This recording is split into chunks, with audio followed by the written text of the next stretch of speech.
বাবা মার জন্য এনেছে সারপ্রাইজ গিফট একটা, এটা প্রথম গিফট। দেখো আমার বাবা ফোন করে বলছে যে দেখ কোনটা নেবো মার জন্য, আজকে পরবে সেরকম একটা দেখ। তা আমি এটাই বললাম দেখে।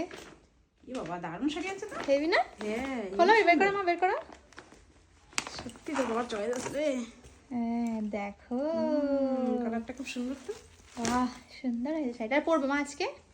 আর কি আজকে পরবা? অ্যানিভার্সারিতে পরবা? বাবার তাহলে এনে দিছে কেন, যখন তুমি অ্যানিভার্সারিতে পরবাই না? তা খুব সুন্দর সুন্দর ব্লাউজ পছন্দ হয় তো সাথে। বাবা আমি অবাক হয়ে গেছি, বাবা ম্যাচিং করে ব্লাউজ আর হচ্ছে সায়া নিয়ে আইছে।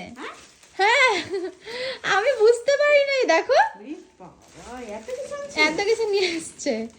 দেখো ম্যাচিং করে সায়াও নিয়ে এসছে। আমার ব্লাউজটা খুলে দেখো মা।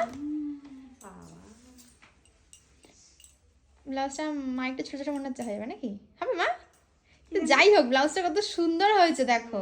কাপড় আছে হয়ে যাবে। হ্যাঁ দেখো ব্লাউজ সামনে দেখাও। হ্যাঁ কি দারুণ ডিজাইন করা ব্লাউজটা, বাবা চয়েস আছে। আমাকে জাস্ট বলেছিল কি কালার নেবো, আমি বলেছি দেখো এরকম কালার মধ্যে দেখো না, এরকম কালারের আমার অতটা শাড়ি কালেকশন নেই, কিন্তু ব্লাউজ আর ওগুলো যে আনবে আমি এটা ভাবিনি। সত্যি অনেক সুন্দর হয়েছে, অনেক সুন্দর।